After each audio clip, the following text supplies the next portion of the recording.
algumas vezes nas minhas aulas, principalmente aqueles meus alunos que já estão comigo já há algum tempo, que houve um processo de uma certa escalada da burguesia.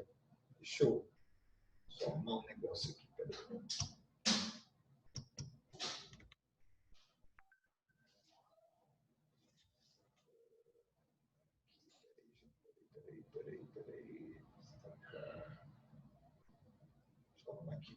Houve um processo meio que de uma escalada da burguesia durante a história da humanidade, vamos assim dizer, da Idade Média até os dias atuais.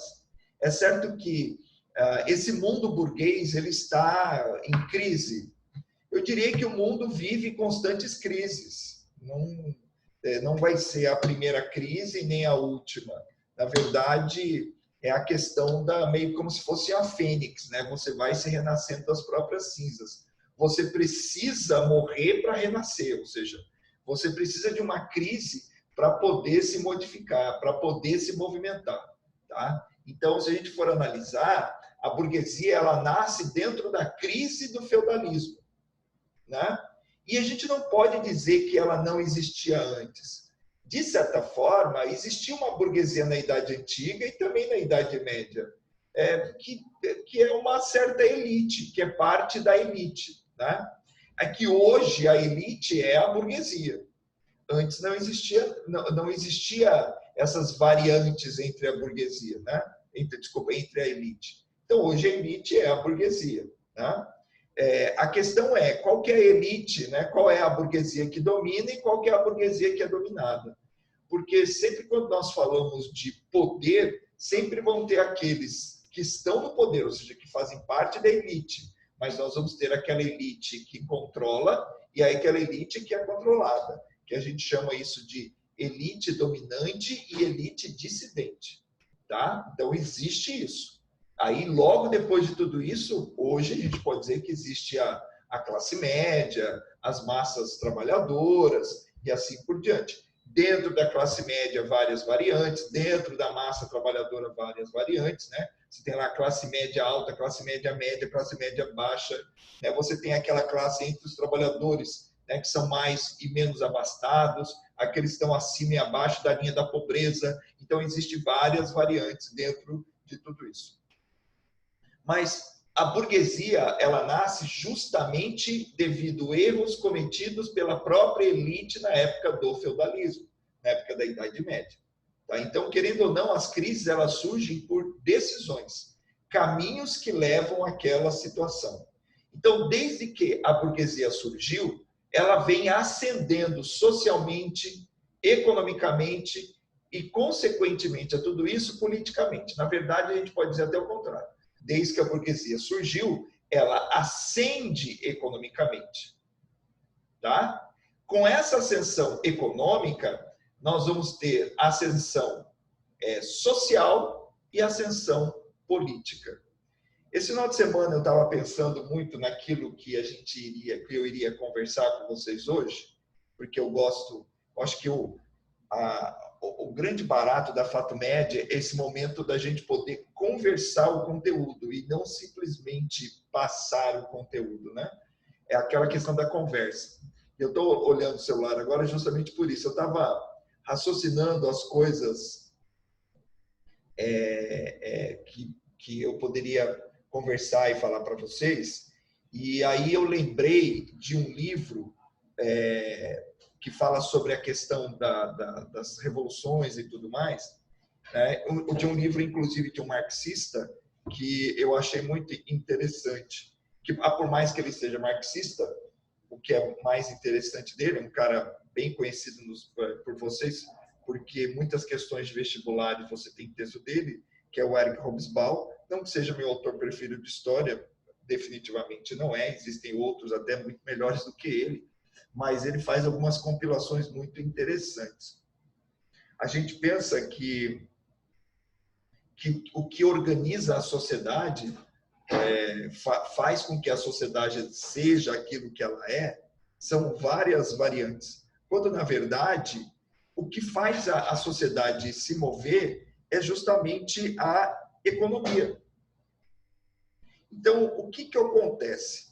A economia, o dinheiro, o resultado do trabalho é a única força que organiza a sociedade. Então, as pessoas elas vão se organizando baseadas no quê? Naquilo que elas querem, naquilo que elas podem, né, produzir e consumir. Não é? Se a gente for imaginar, por que eu estou estudando tanto? Porque eu quero alguma coisa. O que você quer? Ah, eu quero ser médico. Por quê? Só porque você acha bonito? E se médico não desse futuro nenhum para a pessoa? Olha a palavra que eu utilizei, futuro, a expressão futuro. Mas o que eu quero dizer? E se médico não desse dinheiro? Aí eu pergunto, por que não ser professor? Por que vocês não estudam para ser professor? Ah, porque economicamente não é interessante. Porque eu escuto muito, tem até um dermatologista que a filha dele foi nossa aluna no passado, e ele foi meu dermatologista por algum tempo. E eu estou tentando lembrar o nome dele. Caramba, é porque o nome dele é complicado.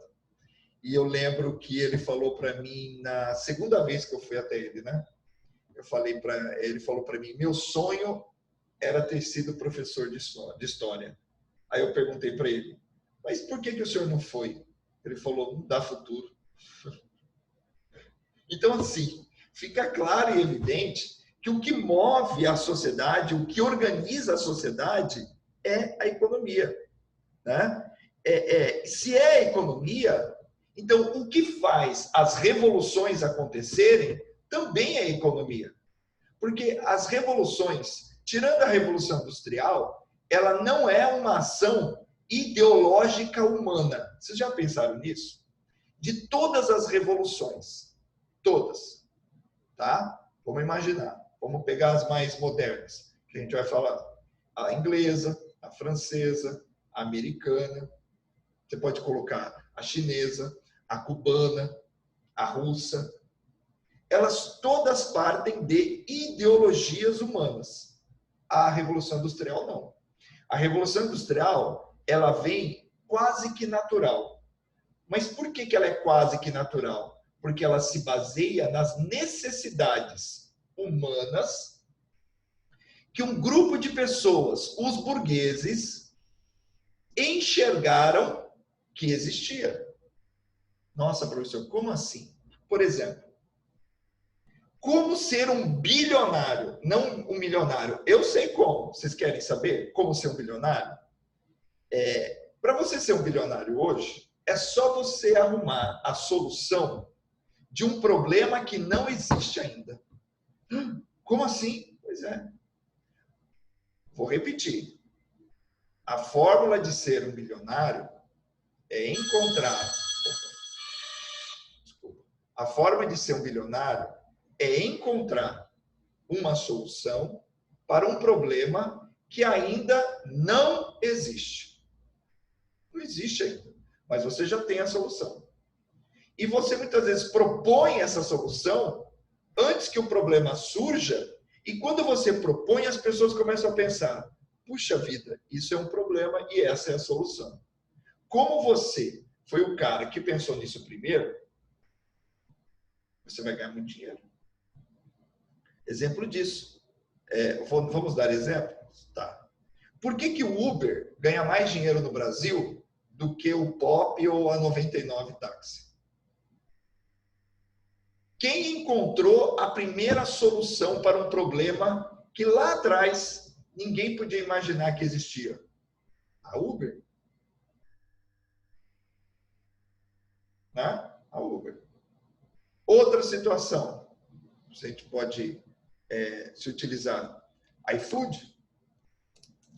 Por que o iFood vende mais, é mais conhecido que a Uber Eats? Porque o iFood saiu antes que a Uber Eats. Por mais que a Uber Eats tenha nome Uber Eats, o iFood é mais antigo. Não é porque ele investiu mais, mas ele é mais antigo. Simples. Então, de certa forma, a Revolução Industrial, ela também foi isso. Porque olha só qual era o problema que as pessoas possuíam. Eu tenho apenas uma camisa. Por quê? porque a produção era feita dentro de casa. Quem fez essa camisa para mim foi a minha esposa. Se eu quiser outra camisa, ela tem que fazer. Só que para ela fazer uma camisa, eu preciso comprar o tecido, né? Ou eu faço o tecido, que inicialmente não tinha como comprar tecido. Eu tenho que fazer o tecido, fazer a linha, tá? Até mesmo os botões, muitas vezes, eu tinha que fazer ou comprar de um artesão que fazia. E aí, eu fazia. As camisas, as primeiras camisas, nem botões tinham, eram feitas de cordão. Você amarrava o cordão aqui assim para fechar a camisa. Você colocava ela por cima e amarrava a gola aqui com um barbante, uma linha mais grossa. Né? Por isso que você só tinha uma. E era caro. Era caro produzir tudo isso. Demandava muito tempo e era caro. Então eles começaram a pensar o seguinte: puxa vida, se nós encontrarmos um meio de pelo menos parte desse processo de se fazer a camisa fique mais barato, essa camisa vai custar mais barato. E se a gente oferecer essa solução para as pessoas elas vão comprar. E se elas vão comprar essa ideia, comprar esse produto, quem fizer vai ganhar muito dinheiro. Qual foi a primeira indústria que surgiu na história do mundo? Indústria têxtil. Porque ninguém fica sem roupa. Você até fica sem comer um dia, 2. Tem gente que passa fome. Mas sem roupa, não. Sem roupa, não. Né? Então, a indústria têxtil, ela chega, começa a produzir tecido, ela começa por aí, e as pessoas começam a comprar tecido, e elas passam a ter mais tempo, né, na vida delas para fazer outras coisas, porque fazer uma camisa é mais rápido e mais barato. Ao invés de você ter apenas uma camisa, agora você tinha 2 ou 3. Tá, mas você falou, professor, mas que diferença isso faz? Tá, imagina, você não tinha 7 bilhões de pessoas na época, mas você tinha muitas milhões de pessoas. Então você vai vender muitos milhões de metros de tecido. E você vai ter concorrente? Não, não vai. Naquela época, não. Tá? O Brasil, por exemplo, era um polo têxtil mundial. Hoje é? Não. Por que não é mais? Porque a indústria chinesa de tecido invadiu o Brasil. Ah, tem indústria chinesa aqui? Claro que não. Mas o tecido chinês é mais barato. Tá? Então, o que tem que ficar claro é o seguinte: a economia é a única força que organiza a sociedade.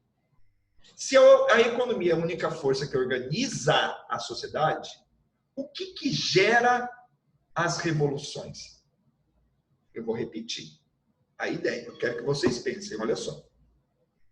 Se a economia é a única coisa que organiza a sociedade, qual é a única força que gera, que organiza a atividade revolucionária, que gera a revolução? Qual é? Tem, gente? O que faz gerar uma revolução? Pensem, me falem. O que faz gerar uma revolução? Insatisfação. Ah? Insatisfação. Tá. Mas o que gera insatisfação? Olha só. Se a economia é a única força que organiza a sociedade, essa insatisfação ela vem de onde? De algum problema econômico. Certo? Tá. Então, o que é a força que gera todas as revoluções já conhecidas na história da humanidade? Desde a revolução, tá? do fogo, a revolução agrícola, até as últimas revoluções já ocorridas na história. O quê? O que gera? A luta de classes? Tá, mas isso tudo está ligado a quê, gente? A luta de classes é uma disputa pelo quê? Se você for pensar, por que existe a luta de classes? A palavra está simples. Eu estou dizendo o que é. A economia é a única força organizadora da sociedade. Se a economia é a única força que organiza a sociedade, qual é a força que gera a atividade revolucionária? Desigualdade social. Sim, mas a desigualdade social é causada pelo quê? Economia. Eu quero que vocês raciocinem. O objetivo nosso aqui, hoje, eu quero que vocês entendam. Isso que a gente está falando hoje aqui, esse assunto, revoluções e tudo mais, é o que mais cai em tudo quanto é prova. Tá? E por mais que eu veja que hoje as questões são muito imbecilizadas, é duro você procurar questão de vestibular, porque parece que as pessoas estão emburrecendo, sabe? São questões assim tão chulé, dá até pena. Mas eu vou lá, vamos repetir agora, eu vou responder para vocês. Se a economia é a única força que organiza a sociedade, nós hoje somos organizados por fatores econômicos. Se existe classe social, são por questões econômicas. Se existe poder dominante, poder dissidente, elite dominante, elite dissidente, é devido a questões econômicas.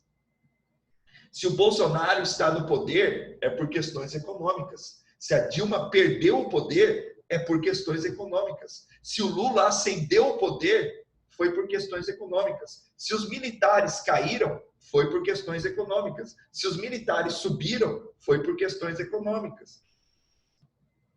Tudo. Se a economia de um país vai bem, tudo vai bem. Se a economia de um país vai bem, quem está no poder não sai do poder. Getúlio Vargas foi o cara que por mais tempo permaneceu no poder no Brasil. De outubro de 1930 até agosto de 1954, com um interstício, vamos assim dizer, né, com o Eurico Gaspar Dutra. Né? Na verdade, ele fica de 30 a 45, depois de 50 a 54. Certo? Por que ele ficou tanto tempo? Ah, porque ele era ditador. Tá, realmente. Aquilo sim na história foi ditadura. O Brasil já teve ditadura? Já. Com quem? Com Vargas. E com os militares? Se eu comparar com Vargas, não foi ditadura. Tá? Se eu não tivesse o Vargas para comparar, eu diria que sim. Foi uma ditadura leve, porque a de Vargas foi pesadíssima. O problema é que a gente costuma lembrar só daquilo que veio antes e recente. O mais antigo a gente esquece fácil. Por conveniência, muitas vezes. Não é conveniente hoje para quem não está no poder, para a elite dissidente. Quem é a elite dissidente hoje no Brasil? É a esquerda. A esquerda está no poder? Não. Quem está no poder? A pseudo-direita. Porque isso que está aí não é bem direita, tá, gente? Infelizmente. Tá? Isso que está aí, não. Então, obviamente que o que para a elite dissidente é importante? Derrubar quem está no poder, a elite dominante. E o que ela vai fazer para conseguir isso? Ela vai tentar justificar o porquê eles não devem continuar no poder. Aí eles vão pegar os pontos fracos. Ah, esse governo é cheio de militares, então vão ficar lembrando constantemente daquilo que eles chamam de ditadura militar, que eu prefiro chamar de regime militar.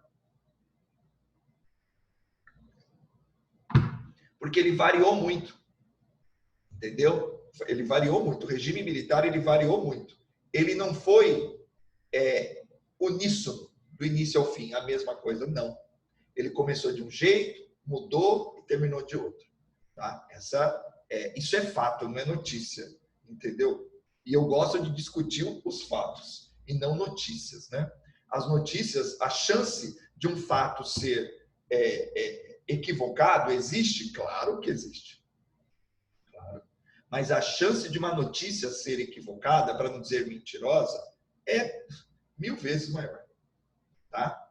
Então, voltando lá. Por que Getúlio Vargas, então, permaneceu no poder? Porque a economia do Brasil, enquanto Vargas estava no poder, estava indo bem. Indo bem. Por isso. Entendeu? Bolsonaro vai ser reeleito? Depende. Do quê? Se a economia estiver indo bem, ele continua. Se não, não. Por que a Dilma caiu? Isso é recente, vocês sabem. A economia estava uma merda. Tá? Por culpa de quem? Ué, dela. Desculpa. Responsabilidade de quem? Dela. Simples. E se o Bolsonaro não for eleito, a responsabilidade é de quem? Dele. E assim vai. Então, se a economia é a única força organizadora da sociedade, famílias são feitas e desfeitas por questões econômicas, por exemplo. A única força que organiza a atividade revolucionária é a economia. Vamos analisar. Por que nós tivemos a Revolução Agrícola lá na pré-história? Questões econômicas. Professor, mas a economia não tinha dinheiro na época. Quem disse que dinheiro é economia e ponto final? Lógico que não é. Lógico que não é. Dinheiro é um elemento econômico que surge muito, muito tempo depois. Economia são as relações humanas, basicamente, de trocas. De trocas. Baseado naquilo que você precisa e eu preciso. Eu não vou manter nenhum tipo de relação econômica com o Anderson se ele não tiver necessidade. E se eu também não tiver necessidade, não vai ter. Mas, se existir, nós teremos uma relação econômica. Por exemplo, Anderson, fala aí, abre seu áudio, Anderson. Vou tentar manter uma relação econômica com você agora. Abre seu áudio, Anderson. Você está aí ou você está dormindo? Jogando o PlayStation? Não, ele tá no. É que ele não tá aqui, ele tá lá em São Paulo, num hotel. Ah, tá. E aí, provavelmente, ele deve estar com o celular no bolso, ouvindo a aula. Apesar que o Jonathan, eu acho que não vai dar certo a nossa relação econômica. Jonathan, que quanto você calça? Oi? Quanto que você calça? 43. Aí, fudeu. Quanto que você calça? Eu já vou explicar para você o porquê. Eu já ia vender, já ia oferecer para o Jonathan, não oferecer para o Anderson, um tênis. Olha só que merda. Eu comprei um tênis. Eu calço 42. Eu comprei um tênis e esse tênis 42, né?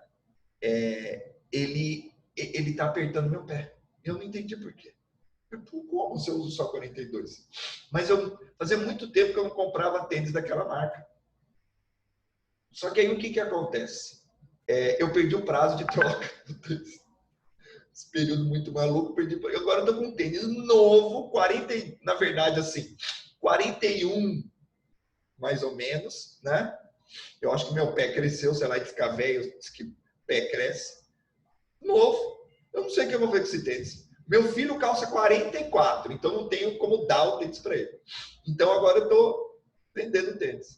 Não vou oferecer para você, Jonathan, porque não vai ser muito do seu pé. Eu ia fazer para você em 10 vezes sem juros. Ave Maria, se depender da Netflix. Não vai existir relação econômica entre a gente, porque não existe interesse de um dos lados. Eu quis manter uma relação econômica com o Jonathan e ele não quis porque não interessa a ele. Por mais que o tênis servisse nele, de repente falou, não, professor, eu não preciso de tênis, eu estou satisfeito com os meus. Entendeu? Mas quando a gente fala aqui, você fala assim, professor, mas você está dizendo que, vocês vão ver onde eu quero chegar, que a economia move as revoluções, certo? Mas e a Revolução Russa? E a Revolução Chinesa? E a Revolução Cubana? O que tem elas? Ué, mas elas são revoluções contra a economia. Não. Elas são revoluções que pensam a economia num outro escopo, com uma outra visão. É isso. Tá? Agora eu quero que vocês pensem o seguinte. Se o que move as revoluções é a economia, E o mundo é capitalista? Mesmo quando existia a União Soviética e existe a China, o mundo não é capitalista? Todo mundo concorda comigo que o mundo é capitalista? Podemos dizer que o mundo é 99% capitalista? É, a China é capitalista. Tá. Se quem organiza a atividade revolucionária, a economia e o mundo é capitalista, quem controla as revoluções? O que controla? Qual ideia controla as revoluções? O capitalismo. A ideia é a ideologia capitalista. Professor, mas até a Revolução Russa? Sim. Até a Revolução Chinesa? Sim. Porque se você for analisar, a economia, né? O princípio econômico do comunismo, ele é impossível de ser aplicado. Impossível. Comunismo. Eu não estou dizendo socialismo, tá? Porque todo governo socialista, ele é um governo ditador. Todo. Vocês nunca vão ver um governo socialista democrático. É impossível. Muito bem. Então, todo governo socialista é ditador. E o governo comunista, professor, também é ditador? Não. Por quê? Olha, na prática nunca existiu o comunismo. Mas na teoria também não pode ser ditador. Por que todo governo comunista não pode ser ditador? Porque na teoria não existe governo comunista. A ideia de comunismo é baseado na ausência de governo. Não existe governo no comunismo. Por isso que é impossível. Olha, eu estou com máscara aqui. Por isso que é impossível nós termos uma economia comunista. Porque o ser humano ele não consegue deixar, né, de ser controlado, de ter regras. O próprio processo democrático, quando a gente pensa em democracia, a gente pensa, poxa, democracia é liberdade. Não é. O que mais restringe a ação humana é a própria democracia. Porque o princípio democrático ele é baseado no quê? Que o seu direito vai, né, até onde? Até o direito do outro. Ou seja, para você ter direitos, você precisa respeitar o direito dos outros. Primeiro os deveres, depois os direitos. Então não existe tanta liberdade assim. Na verdade, não existe. Você é refém dos seus próprios direitos e deveres. Vocês conseguiram compreender o que eu disse? Quando eu digo que a gente acaba sendo refém dos nossos próprios direitos e deveres. E se a gente for imaginar, o porquê que a gente é refém dos nossos próprios direitos e deveres?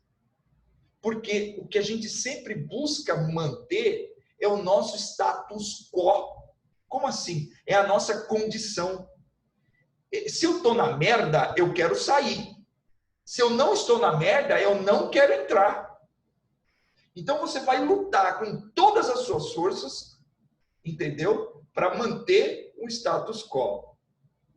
Quando você o atinge. Ou seja, você busca sair de uma situação que para você não é boa e chegar a uma situação que para você é boa, correto? Você luta para isso. E quando você chega, você não quer cair mais. Tá? Então a gente acaba sendo refém dos nossos direitos e dos nossos deveres. O que mais me assusta hoje é que existe a política, a ideologia do chamado politicamente correto, ela exacerbou direitos, né? E exacerbou alguns deveres, vamos assim dizer, né? Há um processo de exageros, vamos assim dizer. Né? Isso é preocupante. Eu já disse isso para vocês algumas vezes, que nós estamos num momento na história que é uma esquina histórica. Muitas coisas estão acontecendo, muitas coisas irão acontecer. Isso não é teoria da conspiração, longe de mim, tá? Mas daqui para 2030, coisas que vocês jamais poderiam imaginar que um dia iria acontecer, irão acontecer. Daqui para 2030. Daqui para 2030. E eu digo isso há muitos anos. Ah, você é pai de santo? Claro que não. É um princípio científico histórico, é uma análise histórica simples. Se nós temos mudanças dos períodos históricos, as balizas históricas, elas estão se diminuindo. Eu já disse isso para vocês, né? Da Idade Antiga para a Idade Média, da pré-história na Idade Antiga em torno de 5.000 anos, na Idade Média 1.000 anos, né? Na Idade Moderna 300 anos e na Idade Contemporânea nós estamos perto desses 300 anos. Ou seja, algo tem que acontecer antes disso. E algos, vamos dizer, já estão acontecendo. Eu sei que parece meio esquisito, e como eu disse, parece até teoria da conspiração, mas não é não, gente. Isso é uma análise simples. E tem um lado bom e um lado ruim. Nós nos tornaremos espectadores, a maioria de nós, da história, porque a maioria da população desses 7 bilhões de pessoas são meros espectadores. Alguns não, são agentes ativos da história, como Roosevelt, Churchill, Napoleão Bonaparte, Hitler, Alexandre o Grande, Júlio César. Esses não foram espectadores da história. Esses foram agentes ativos históricos, né? Mas nós somos apenas espectadores. Quem sabe um de nós aqui, né, seja um agente ativo da história. Mas eu, sinceramente, acredito que não. Mas torço para que sim, né? Pelo menos um de nós seja. Eu não, eu já estou velho, então não faz essa situação. Mas muitas coisas irão acontecer. E a história humana, ela não é bonita. E momentos como esse, eles são trágicos, cômicos e dramáticos ao mesmo tempo. Então, se eu falar para vocês que as coisas vão melhorar, eu vou estar mentindo, né? Tudo tende a piorar. Então, nós estamos num período de transição histórica, e os períodos de transição, eles são dramáticos, né? É a verdade.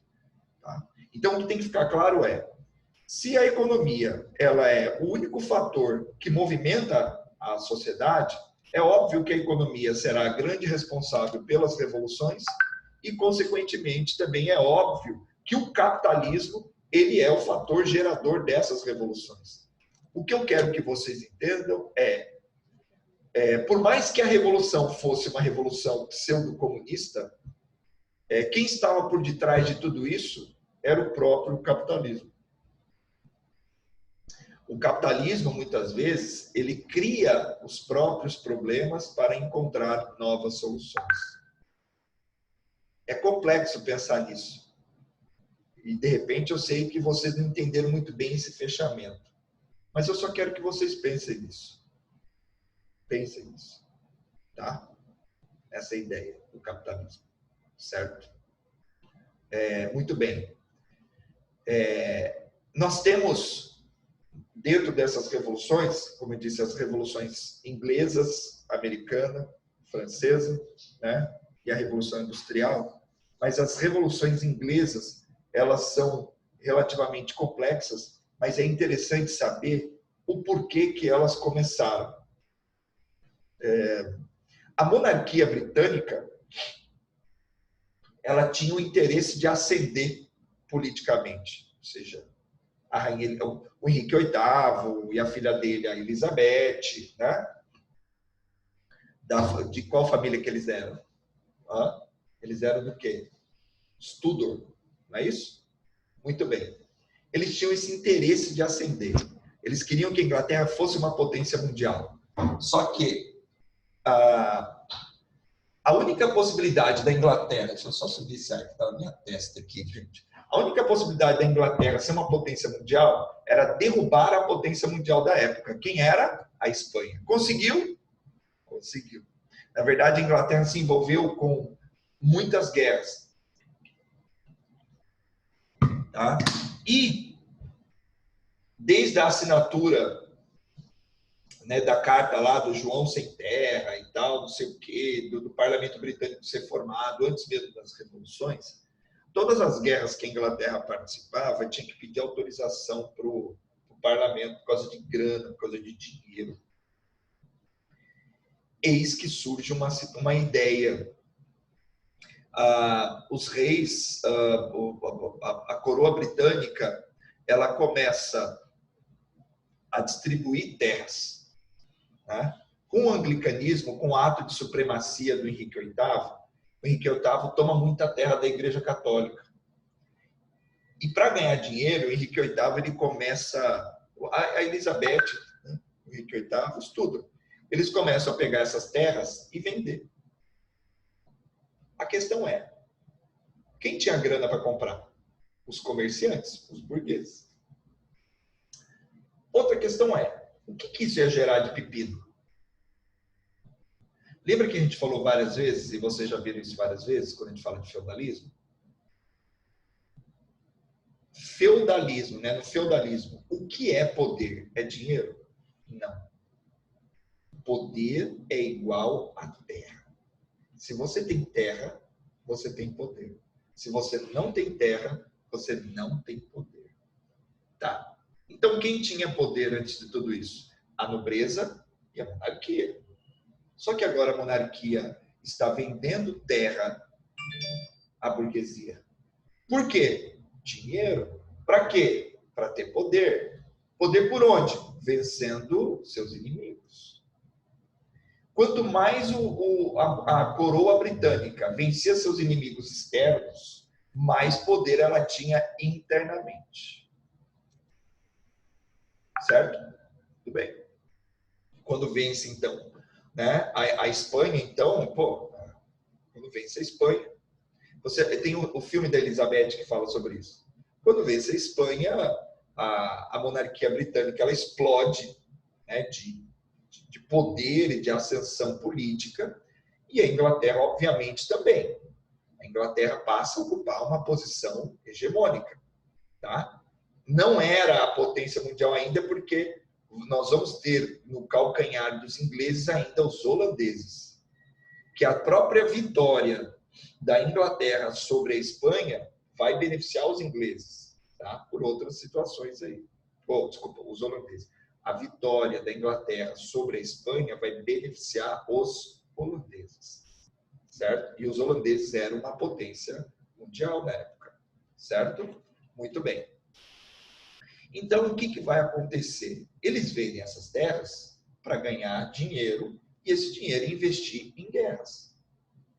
Só que essa burguesia com terra, ela passa a ter poder. Porque antes o poder da burguesia ele era só financeiro. Aí eu quero que vocês entendam que a formação dos estados modernos na Inglaterra foi um pouquinho diferente do resto do mundo. Tá? A burguesia na Inglaterra ela ascende com poder não porque ela simplesmente se une à monarquia, não, mas porque ela passa a ter terra.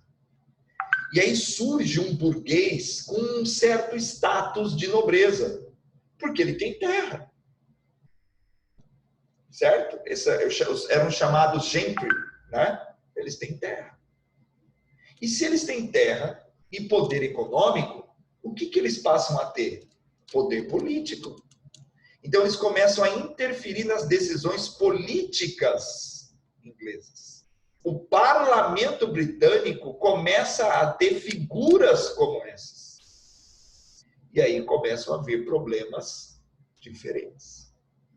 Quando há todo o problema de sucessão e os primos, vamos assim dizer, dos Tudor, né, uma família paralela aos Tudor, que são os Stuart escoceses, assume o poder e tudo mais, você começa a ter problemas no parlamento britânico. Problemas de todas as ordens. Porque os Stuart, eles eram escoceses, deveriam ser presbiterianos, portanto, mas eles eram anglicanos. O rei, ele é anglicano, ele é o chefe da igreja anglicana. E aí começam a ter problemas políticos de ordem religiosa e, consequentemente, econômico. Isso tudo vai explodir, tá? Na Revolução Puritana, porque vai haver uma perseguição aos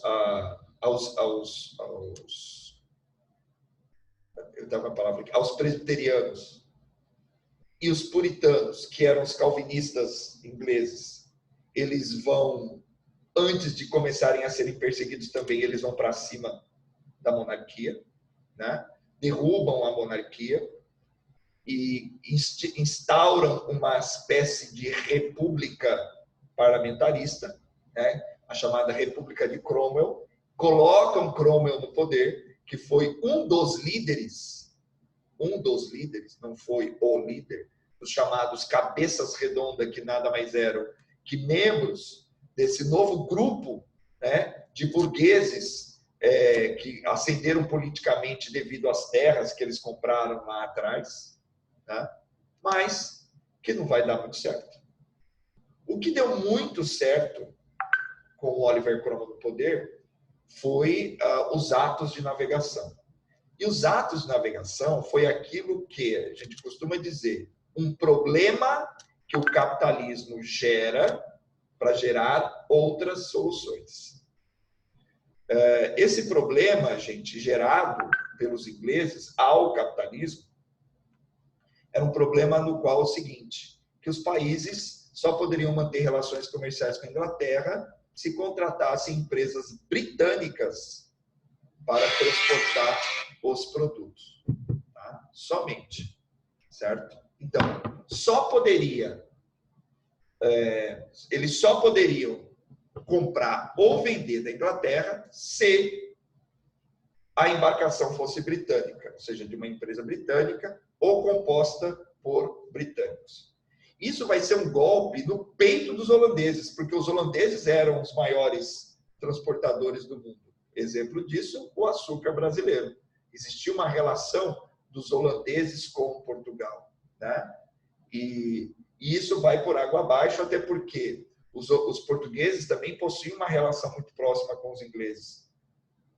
Exemplo disso, o Tratado de Methuen, o chamado Tratado dos Panos e Vinhos, assinados em 1703.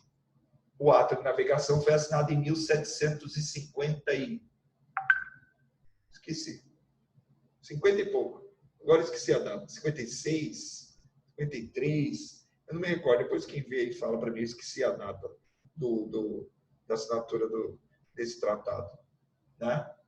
E o que isso vai fazer? Isso vai fazer com que se verta para a Inglaterra uma grande quantidade de capitais primitivos, ou seja, dinheiro. Porque a Inglaterra consumia muito, a Inglaterra produzia também bastante, não industrialmente. Né? Então, todo mundo, de certa forma, precisava manter algum tipo de relação com os ingleses. Mas, para isso, precisava contratar os ingleses. Isso provoca a Holanda, nós vamos ter uma guerra entre Holanda e Inglaterra. A Inglaterra vence essa guerra e, a partir daí, 1752, a partir daí, os ingleses passam a se tornar uma potência mundial, a potência número 1. E assim vai ficar até as duas grandes guerras mundiais. Dali para frente, foi os Estados Unidos.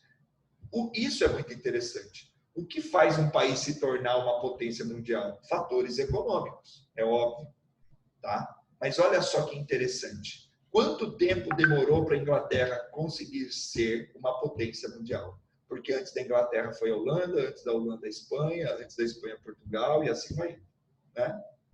Então, o que faz a Inglaterra se tornar uma potência? Quanto tempo isso demorou? Muito tempo. Séculos. Séculos. né? O que levou a Inglaterra a se tornar uma potência mundial? Uma sequência de guerras que leva aqueles que eram uma potência à bancarrota e ela a uma ascensão. Veja que com os Estados Unidos não foi diferente. Os Estados Unidos, antes da Primeira Guerra Mundial, se eu não me engano, eu posso estar errado, tá? Era a 19ª economia do mundo. 19ª. E em 30 anos se torna a primeira. Como isso foi possível? A guerra. A guerra. Tá? Como que o PIB americano ele vai lá do 19º e se torna o maior do mundo? A guerra. Os Estados Unidos passa a ser o grande produtor de industrializados para o mundo inteiro. Veja quem faz isso hoje. A China. Quando nós falamos de os Estados Unidos ascende, hoje a cultura ocidental e até mesmo um pouco da oriental é baseado na cultura da onde? Dos Estados Unidos. Cultura alimentar, cultura política, né? Relações interpessoais, cultura de consumir cultura, a música, o teatro, os filmes. E antes era britânico, que não é tão igual, mas também não é tão diferente. Nós caminhamos hoje para o mundo chinês, não mais o mundo norte-americano. É o que caminha. Até alguns meses atrás, se as coisas continuassem como estavam, fazendo uma análise do crescimento do PIB americano e o crescimento do PIB chinês, a China talvez alcançaria os Estados Unidos ali por volta de 2060. Mais ou menos. Por volta. Só que esse processo da pandemia fez... isso aqui não é teoria da conspiração, tá, gente? É uma análise histórica. Existem vários livros que falam sobre isso que eu estou dizendo e sobre esses números mais antigos. E os números mais recentes, nós já temos livros também que já começaram a falar sobre isso. Algumas análises de historiadores, cientistas políticos confiáveis, decentes e inteligentes. No caminho assim, no ritmo que nós estamos indo, a China ela diminuiu esse espaço de tempo. A cada mês que se passa, a gente pode dizer que eles ganham quase uma década. Cada mês. Não, desculpa, exagerei. Exagerei, calma. A cada mês que se passa, eles ganham um ano, mais ou menos, nesse processo. Vamos imaginar que nesses 5 meses, eles ganharam aí um pouco mais de 5 anos nessa possibilidade de se tornar uma potência mundial. Ou seja, de 2055, 2050, 2060, isso já se caiu para 2045, 2040, e nós podemos chegar em 2030 ou antes disso. E aí se cumpre aquilo que aqueles começaram a ser meus alunos esse ano, eu disse no início do ano, que antes de 2030, coisas que a gente nunca podia imaginar iria acontecer. Teve um aluno meu que perguntou em 2014, eu acho que foi, o nome dele, infelizmente ele faleceu, esse meu aluno. Não quero nem falar muito disso. Senão eu podia falar, vou até mandar o contato deles para vocês perguntarem, mas ele faleceu, infelizmente. Um rapaz muito inteligente. Ele perguntou assim para mim, professor, inclusive médico, né? Ele conseguiu se formar em medicina. Professor, mas essas coisas que você fala que podem acontecer até 2030, são em que sentido? Eu falei, em todo e qualquer sentido. De coisas que a gente não podia imaginar. Ele falou, tipo, os extraterrestres podem chegar no planeta Terra? Eu falei, também. Isso também. Mas só, absurdo. Não sei.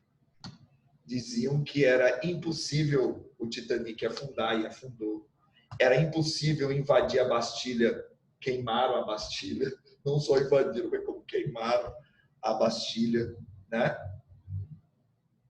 Entendeu? Então, o impossível é possível. Vocês podem ter certeza disso, tá bom?